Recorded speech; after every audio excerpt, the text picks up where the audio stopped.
चलिए अगले दर्शक है हमारे साथ राजदीप हैं असम से। राजदीप, स्वागत है, आपका सवाल पूछिए। हाँ, मैं मंथली 2000 इन्वेस्ट करना चाहता हूँ। मैं 15 से 20 साल तक इन्वेस्ट करना चाहता हूँ। ओके। तो SIP में तो कौन सा ये अच्छा रहेगा? राजदीप, आपने कोई किसी फंड में आपने अभी तक इन्वेस्टमेंट करा हुआ है? नहीं किया है। तो फर्स्ट टाइम आप म्यूचुअल फंड में इन्वेस्ट करने की सोच रहे हैं? हाँ। चलिए, बलवंत जी फर्स्ट टाइम इन्वेस्टर हैं ये म्यूचुअल फंड में और 2000 मंथली स्मॉल अमाउंट है। फिलहाल ये स्मॉल अमाउंट से ही शुरुआत करना चाहते हैं, लेकिन नजरिया ये थोड़ा लंबा रख रहे हैं, 15-20 साल का। इनको क्या रिकमेंड करेंगे आप?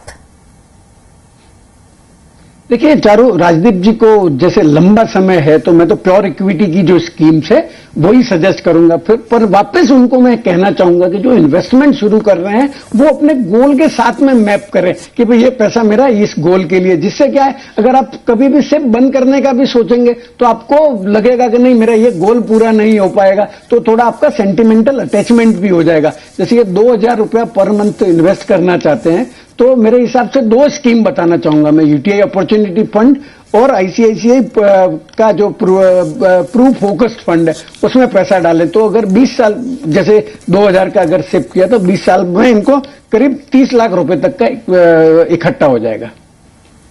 और मेरा एक और सजेशन रहेगा चारू, जो भी व्यक्ति इक्विटी म्यूचुअल फंड में इन्वेस्ट करता है उनको अपना जो इन्वेस्टमेंट का पोर्टफोलियो है पीरियडिकली रिव्यू जरूर करना चाहिए। क्योंकि कोई फंड हाउस ने या कोई फंड स्कीम ने हिस्टोरिकली अच्छा रिटर्न दिया है तो जरूरी नहीं भविष्य में भी वो अच्छा रिटर्न आपको देंगे। तो आप कम से कम साल में एक बार जो है वो रिटर्न जो है उनका बेंचमार्क है उससे कंपेयर कर दीजिए। अगर बेंचमार्क से अगर रिटर्न कम आ रहे हैं तो आपको शिफ्ट कर देना चाहिए। परंतु अगर बेंचमार्क के भी रिटर्न कम आ रहे हैं और स्कीम के भी रिटर्न कम आ रहे हैं तो आपको घबराने की जरूरत नहीं है, क्योंकि वो मार्केट का पोजीशन है। परंतु अगर scheme as compare to benchmark अगर रिटर्न बराबर नहीं दे पा रही है, मतलब स्कीम की परफॉर्मेंस बराबर नहीं है, तो वो आपको स्कीम में जो शिफ्ट है वो बंद करके जो उस समय जो स्कीम अच्छा परफॉर्म कर रही है उसमें शिफ्ट कर देना चाहिए। और जो एग्जिस्टिंग इन्वेस्टमेंट है उसमें आपका जैसे लॉक इन पीरियड होगा 1 साल तक का, और उसके 1 साल पूरा होने के बाद में जो एक्यूमुलेटेड इन्वेस्टमेंट है वो भी आप दूसरी स्कीम में शिफ्ट कर सकते हैं